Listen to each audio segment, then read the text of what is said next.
What's up, people? I am back. Um, I'm here to review Jaws 2, and we're gonna continue on.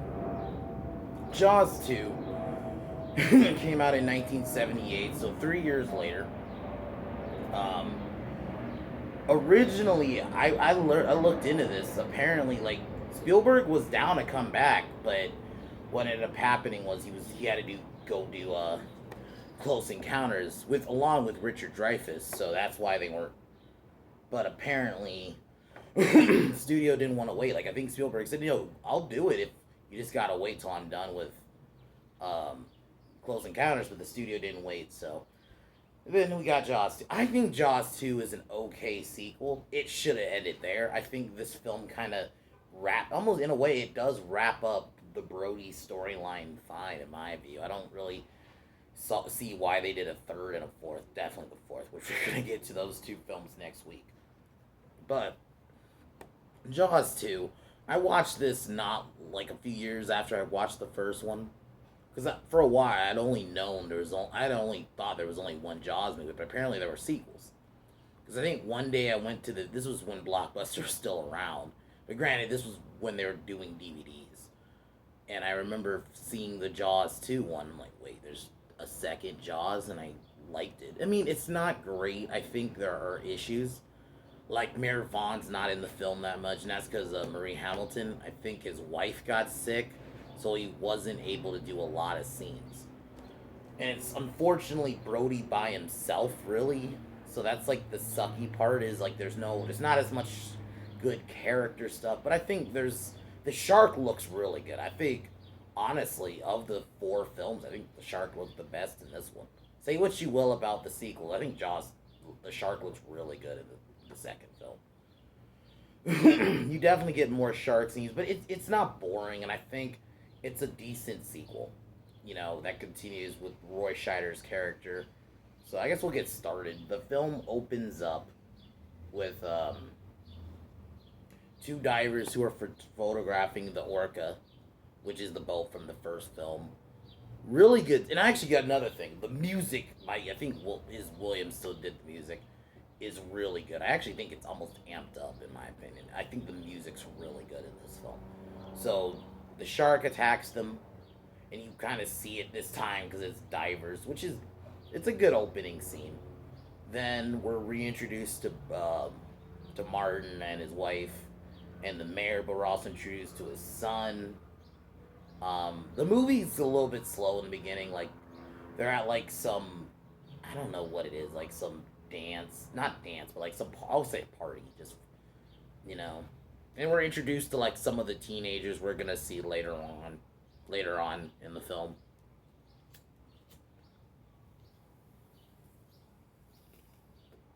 That we see a nice shot and a nice dope music cue of the shark where it like sticks its dorsal fin out. Then we just kind of see Brody being a sheriff for a little bit, like just a little bit quiet. We see kids like jet skiing. So we'll jump to this scene where we have a water skier and she's driving on water skiing on a boat. And I'm not gonna lie, it was a pretty good scene. The shark kills the girl, the skier. Then it attacks the boat.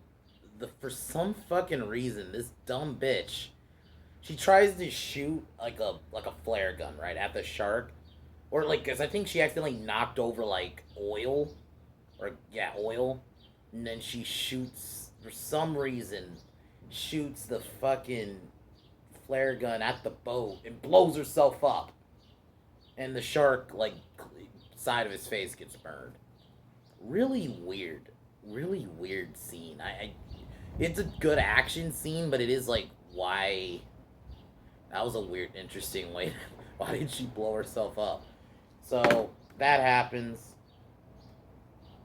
Then Brody. Oh, okay. Yes, this is before that. We see a killer whale carcass wash ashore, and Brody thinks like they're having another shark problem. And there's like a shark expert who doesn't think it's a great white. She just thinks it's either another. The level of. And this is gonna kind of where it starts. I mean, okay, I'll continue. Then Michael and Sean are much older in this movie, played by different actors. Um, Michael's like he's a typical teenager. He's whatever. I don't really think there's any meaningful characterization, but he's all right. I mean, he's like your he's basically a generic teenager, like a lot of the teens are. You gotta remember this same year as Halloween, so this is when like slashers were really picking up. So, because this one does like, especially when we get to like the last chunk of it, it really does just become a slasher film. Um, so Brody comes back out and tries to, because I think he was trying to get proof of the shark attack, and the boat, which was the one that was blown up, was still there, and he tried to get but her body, like, I'm not gonna lie, as a kid, that scene always freaked me out because her body just like pops up on screen. It was fucking weird, like her charred body. I'm not gonna lie, it freaked me out as a kid. But then yeah, Brody kind of got scared, and we just kind of cut to him like he's slowly like having. Oh, then he tries to take the thing up with the mayor, and the mayor basically just ignores him. And this is where my issues with this film comes in. The level of skepticism, I think I mentioned this a little bit yesterday, is a little bit bullshit. It is like, come on, guys. This is Brody who single handedly saved your town 3 years before this. Why are you just like, oh no? Like, the mayor's is adamantly, no, don't even push it. It, I don't know. Why? Like, I think there needed to be one person on Brody's side. I think that was my main issue, is there's really no one on Brody's side in this film. It was mainly him. So it just gets almost hard to watch in a way. Like, God. So the next day, I'm just gonna jump, um, because the kids are all into boats. So he makes Michael work a job, and he's on a shark tower watching out for sharks. So this is the next day, um, and oh, there is a name drop of Matt Hooper, but like that's it. It's a quick like little name drop. So but then he's watching out for sharks, and like the like mayor, and like I forgot what this other dude is, but he's like one of the higher ups who's trying to get tourists in.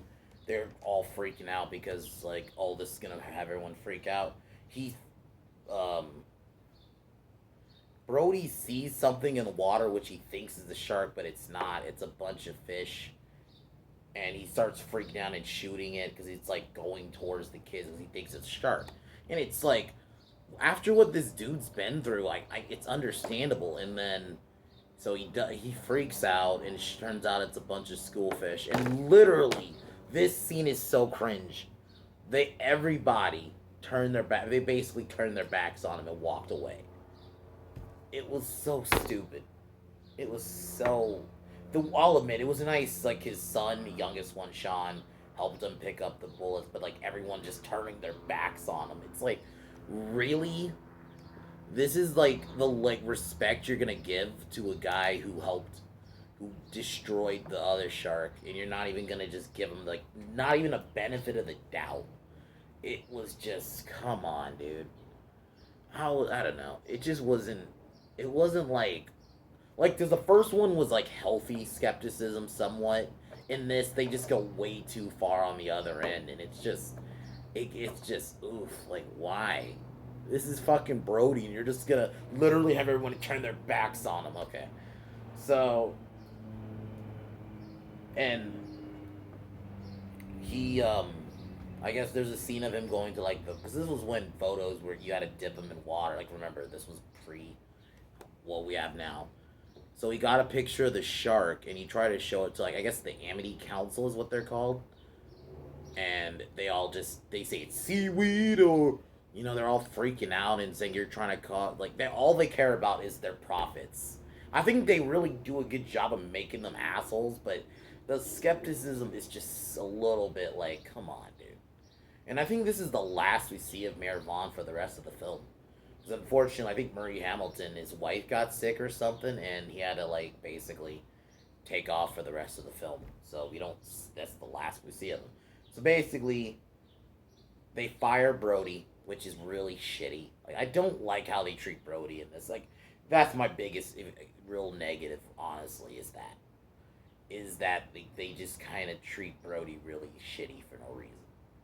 So he gets fired, and we see Michael later at like this. It's basically like a teen bar in a way, and the kids plan on going out like sailing and stuff, and Mike sneaks out, and basically Sean forces him because he's gonna like snitch on him. So he's like, "All right, you can come." So they leave. Then we see another team of divers who who are diving, and this is where we get the reappearance of the shark, and we get a shot of its burnt face, which I actually think looks really cool. I actually really do dig the design. Yeah, I think that's my other issue. It's weird, like they show the shark more, but there is like 30, 40 minutes where the shark just like disappears. Like after it gets its face burnt, you don't see it for a little bit, which is weird. I always found that weird. Like, wait, why don't we see more? There's not enough shark scenes for a film that's saying we're gonna show you the shark more. It just like disappears in the middle of the film. So it reappears. One of the divers panic and they swim up. And this is where we get our first. Brody has ends up taking Ellen to work, so we get a shot of that. Then we're back to Tina and Eddie, who are two of the teens. You know, they're trying to hook up, obviously, and then the shark attacks. This is actually a really good scene. So the shark attacks, it knocks Eddie into the water. Eddie's trying to swim to the boat.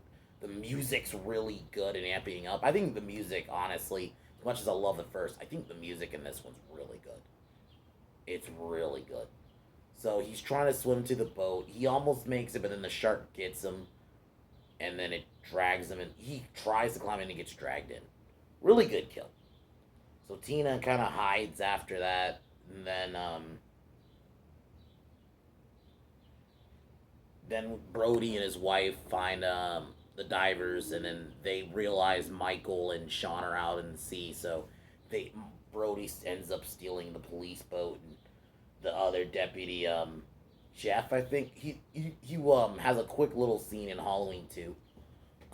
Really decent actor. I've seen him in like that. I think I've seen him something else.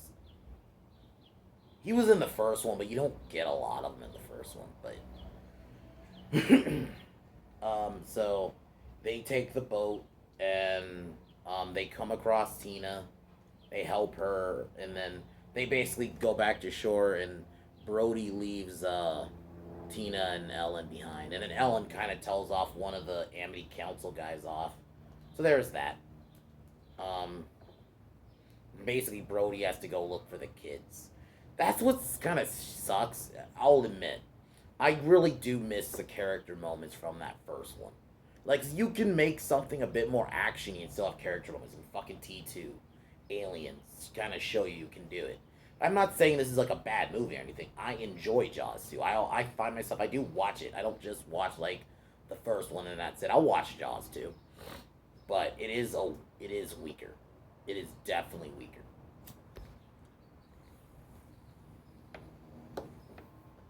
But so it's just Brody's like when we kind of cut back to him, it's just him on a boat by himself. Like I do like I wanted to like because I think that camaraderie from the first one is just so good. It would be. I was kind of hoping get at least like even if like if it was just Hooper and Brody, but like I said, unfortunately Dreyfuss was along with Spielberg filming another film, so unfortunately. So the shark starts attacking the group, basically attacking the boats or the little ships and causing them to basically crash into each other so they can't move. Mike gets knocked out, and this is where I think we get probably one of my favorite shots from this franchise. When the because Michael gets knocked and he's like passed out because he hit something. So the shark's coming at him, and the music's amping up, and the kid and the other people are trying to help him up. And when they grab him up, the shark like just rises out of the water. It's like a really good fucking shot. Like I'll say that there are some really good shots in this film. So Um, then one of the boats is still usable, so they end up taking Michael. But this is one thing that never made sense to me. Why didn't they take Sean with them? Sean, like they for some reason take Michael, but they don't take Sean. They don't think, you know what? This is a kid. Let's take the kid too. We're just gonna leave the kid in this dangerous situation with the shark. It's fucking weird. It um and basically, and then the kids are playing. Oh my god, there's this one shit character. I don't think I caught her name. Um, all she does is fucking scream. This last like half of the film, all she fucking does is scream. And I get it. You're in a situation where there's a shark, but even when the shark isn't there, she's fucking screaming, and it gets grating after a while. Like it's not like it's just I don't know. Maybe she thought that's I don't know. Maybe one of her acting coach or somebody told her just scream the whole time. It comes. They maybe said it comes off believable. It really doesn't. It just comes off as fucking annoying. But yeah, that's like all she does, man. The rest of this film, I don't remember her name. I can't think of her name, but she's the chick that Michael tried to hook up with earlier, and all she does is fucking scream. That's all she fucking does. So they take Sean, not Sean, Michael, even though they should have took Sean, and Brody catches up with them. Um, a Coast Guard, I think, um, fucking Brody calls it. He calls in the Coast Guard. The Coast Guard shows up with a helicopter. He hooks them up and almost tries to save, but the shark ends up dragging the chopper down, which it's a really good scene, even though that wouldn't fucking happen. But let's be honest, that wouldn't fucking happen. I don't think I mean, Great White's pretty powerful, but I don't think it'd be powerful enough to pull a whole fucking helicopter down. But like I said, it's Jaws. Like I said, it becomes very much a slasher film, like because the shark's like attacking a bunch of teenagers, is picking them off. So it drags, and it ends up knocking Sean and the person who was watching him, and the shark kills her in a really good kill scene. You get some really good kills in this film. I'll say that. So they end up getting Michael. I mean Sean, who well I still don't get why didn't they just take him with whatever. So Brody ends up finding the kids, but the shark attacks and they end up going to Cable Junction. But the shark attacks Brody, and Brody finds an underwater water cable, which we find earlier, and it's basically like it's foreshadowing. Like even in the first one, I should have mentioned like there's a scene where I think it was Quint who showed them it was either Quint or it was fucking Hooper who had these like fucking uh contain gas cans. So like that was basically like a foreshadowing. So yeah, we find this cable from earlier, which we know is gonna be the thing that kills the shark.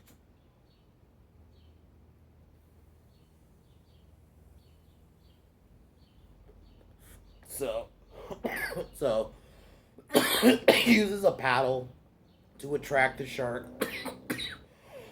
on this little airboat.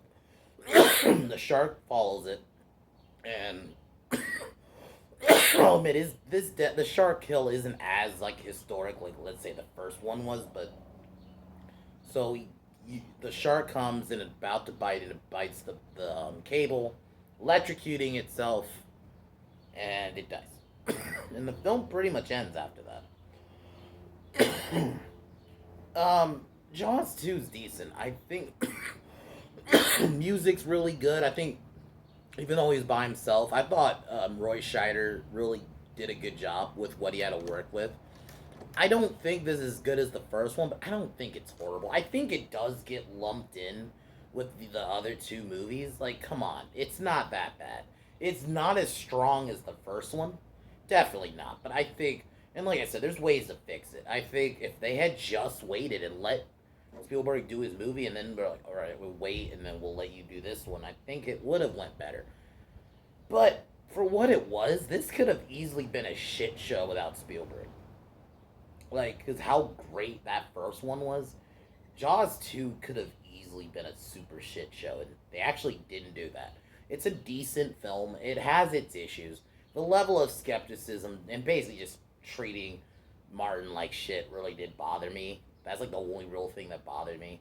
And the chick who constantly just did nothing but fucking scream.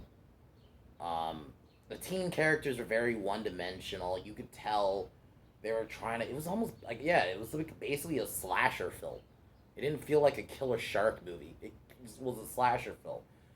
I mean, to be fair, the same year as Halloween, and there was other slashers before that. So maybe that just was becoming popular. So they just like, we're just gonna do that. And I don't think, like I said, Jaws 2 isn't horrible. It's a decent film. I would give it like a 7. Like if I gave Jaws 1 is a 20 out of 10, Jaws 2 would be a 7. I think it works. It's decent. I could watch it. It ends it perfectly. The other weak thing is you don't have a lot of characters. I don't, like, the characterization is like the weakest, but the music's really good. I think honestly I like it a little bit better than the first movie. I'll say that. A little, I mean a little bit. I think Jaws 2 had a really good score. And I think the shark looked really good. Um, the middle portion gets a bit weird because the shark just kind of disappears almost.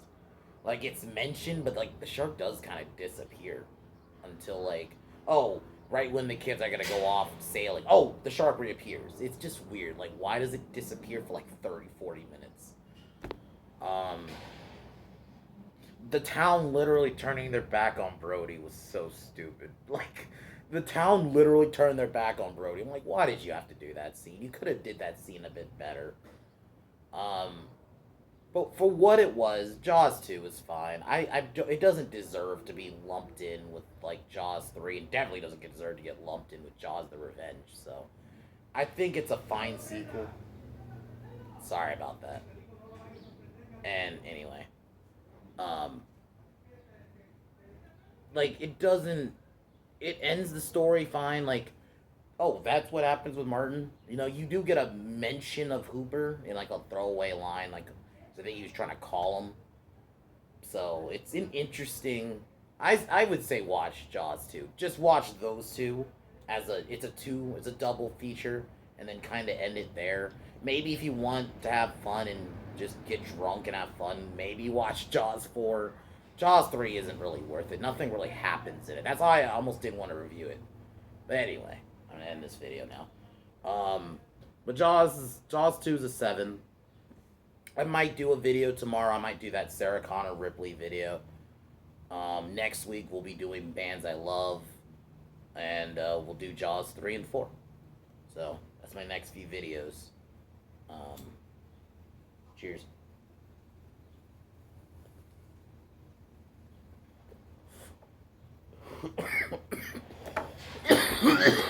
On that note. Fuck Warner Brothers. Fuck OneRing.net. Fuck Disney. Fuck James Mangold. I'll talk to y'all tomorrow maybe, or next week. Other than that, peace.